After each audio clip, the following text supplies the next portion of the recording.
mencurahkan isi hatinya. Curhatan hati seorang istri, lebih tepatnya seperti itu, ya. Jadi kalau tadi kan Ayu udah bilang dia nggak suka dipuji dengan cantik, kamu apalah kayak Iis Dahlia ya. Tapi kamu lebih suka kalau dihargai. Seperti tadi ketika mengurus anak. Nah itu belum kelar tuh. Ngurus anak tuh gini. Udah capek, udah kuyup. Udah capek gitu. Maksud gue bukan gue nggak mau ngurusin dia juga enggak. Cuman at least ketika anak itu lagi rewel, gue butuh bantuan dong pastinya. Tag team. Tag team, iya bener. Ya istilahnya bikin bareng, ngurus juga bareng lah. Gitu kan. Bener. Jadi meskipun di rumah itu banyak orang gitu, tapi kalau buat gue lebih butuh lu nih sebagai sosok bapak yang apalagi termasuk jarang di rumah. Sering di rumah pun mungkin waktunya nggak ketemu. Ketika bapaknya di rumah, Embun udah tidur, udah malam. Ketika bapaknya masih tidur nih pagi-pagi, Embunnya udah bangun aktivitas. Ketika bapaknya bangun, bapaknya langsung berangkat lagi gitu kan. Jadi sebenarnya jam mainnya itu sangat mungkin bisa dihitung lah gitu kan. Jadi ketika ada waktu kosong di rumah, coba dong untuk manfaatin ini waktu gue untuk gue kenalan sama anak gue, kenali anak lo gitu. Harapan gue sih, gue tuh lebih ke situ karena sebelum punya anak tuh terus terang gue masih merasa tidak ada masalah karena gue masih menikmati yang kayaknya gue sendiri, dia sendiri. Ketika di rumah ketemu ya kita kayak pacaran aja gitu kan. Tapi ketika punya anak nih kayaknya gue ngerasa sudah mulai harus ada yang diubah nih kebiasaan ini gitu. Nggak bisa lagi kita cuek-cuekan kayak gitu sih. Tapi sekarang berjalannya sudah seperti yang Ayu harapkan atau masih? Masih proses kali masih ya. Aku pun juga harus menyadari dia juga proses karena kan dia ya itu tadi balik lagi waktu ketemu dengan embunnya itu sebentar. Jadi mungkin rasa pekanya dia itu juga belum maksimal gitu kan. Tapi mungkin nggak, maksudnya gini, gara-gara kita sebagai perempuan berkaca, ini karena kesalahan kita juga karena kita tidak mengkomunikasikan kepada suami, aku tuh maunya kamu gini. Itu sih paling benar sih. Jadi salahnya aku tipe orang yang lu harus peka. Sedangkan bukan salah kamu sih, semua perempuan pengennya gitu sih, pengennya suaminya peka gitu ya. Wanita itu maunya dimengerti tapi nggak tahu cara menyampaikan. Nah, sedangkan si Omes itu pengennya ya lu kasih tahu gue mesti ngapain. Gue kan pengen belajar tapi gue harus tahu gue ngapain. Gue takutnya salah gitu. Karena gue kalau kayak gue ngapain, buntutnya gue salah juga. Gue gini gue salah gitu. Jadi dia tuh serba salah lah intinya. Nah di situ tuh yang dibutuhin sebenarnya ternyata memang komunikasi dan pada akhirnya iya benar. Tapi kalau menurut gua kalau Omes merasa serba salah wajar lah. Kenapa? Daripada dia merasa serba 5.000 kan murah banget. Udah mulai kemauan. Iya. Tapi ngomong-ngomong, kalau ada gak sih hal yang membuat kamu bete dari komentar-komentar Omes tuh biasanya hal apa? Kamu ngerasa bete ketika dia komentar apa sih? Bete, karena komentar sih. Kalau komentar nggak kelakuan deh. Kayak kucing garong mungkin kelakuannya atau gimana gitu. Kelakuan dia atau kelakuan hampir kamu? Hampir nggak ada sih kayaknya kalau. Pasti ada. Nggak tahu ya, tuh sedang pasti ada. Diingat apa ya? Kayak misalnya nih, bukan gue curhat lagi deh. Nggak apa-apa deh, mumpung laki gue nonton. Misalnya. Sebentar, mumpung siapa nonton? Laki gue nonton. Nggak kerja. Kenapa? Kan ada TV, Pak. Terus? Jadi gini misalnya kayak gue lagi ngomong, terus dia fokus aja sama handphonenya. Oh iya. Itu tuh nyebelin banget, tau gak sih? Iya. Balik lagi ke anak jadinya. Jadi ada hal itu berarti bukan komentar kali ya. Tindakan yang gue suka bikin bete. Ya itulah sama gadget mungkin.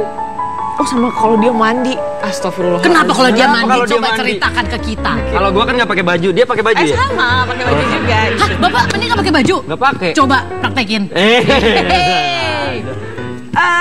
Bisa 1,5 jam, gue bingung. Dia ngapain di kamar mandi 1,5 jam? Omes yang kulitnya putih banget, lebih putih daripada cewek, mandinya 1,5 jam. Itu bukan dia mandi. Udah nggak ada daki. Kalau gue banyak daki gitu, banyak yang dibersihin. Dan ternyata itu bukan mandi.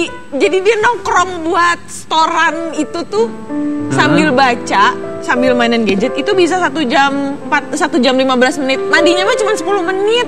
Gila si Omes, lu gua banget Mes.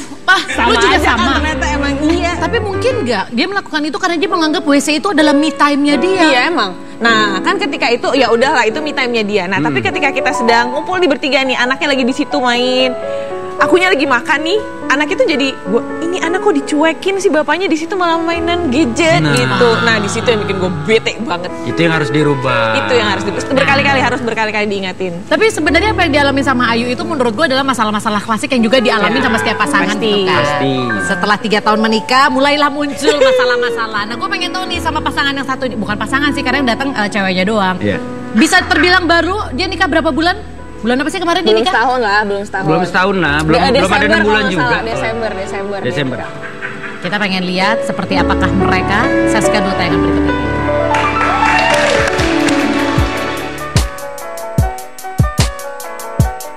Halo pemirsa Basa Basi, siapa yang tidak kenal dengan Gracia Indri, artis cantik yang sudah mengawali karirnya pada usia 10 tahun ini? Merupakan anak sulung dari 2 bersaudara, Gracia yang selalu mendapatkan peran menjadi sosok antagonis, bertanggung jawab menjadi tulang punggung keluarga setelah ayahnya meninggal dunia. Gracia yang hidupnya tidak pantang menyerah dan selalu bekerja keras, akhirnya resmi menjadi istri seorang musisi ternama yaitu David Noah. Gracia dan David melangsungkan pernikahannya pada 28 Desember 2014 di kota Bandung. Langsung aja yuk kita sambut, ini dia Nyonya David Noah.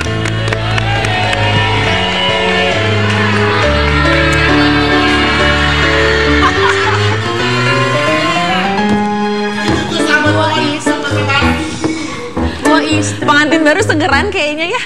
Sebentar. Gue istri, Bu. Nyonya David Noah ya kan istri. Dia bilang gue fansnya Noah. Kan maksudnya. Sebentar. Kurang ajar ya, siapa yang ngomong sahabat Noah? Itu ya penunggu rumah sini lah, Ini siapa bukan lagi? fansnya Noah. Ini grupisnya. Kok lu nyetrum sih? Lu nyetrum. Pengantin baru ada setrumnya loh. Ayo Bu duduk, turun. Saya takut nyetrum lagi. Ibu tunggu sebentar. Ini kenapa? Saya tidak hamil, Bu. Kok Ibu tahu sih saya mau nanya itu? Saya tidak hamil. Tapi Ibu demplon. Iya dong. Kami juga pengantin baru harus demplon Bu setiap harinya. Oh gitu. Oh, Saya soalnya- istri ya Bu ya. Istri ya, saya tahu istri. Apa kabar?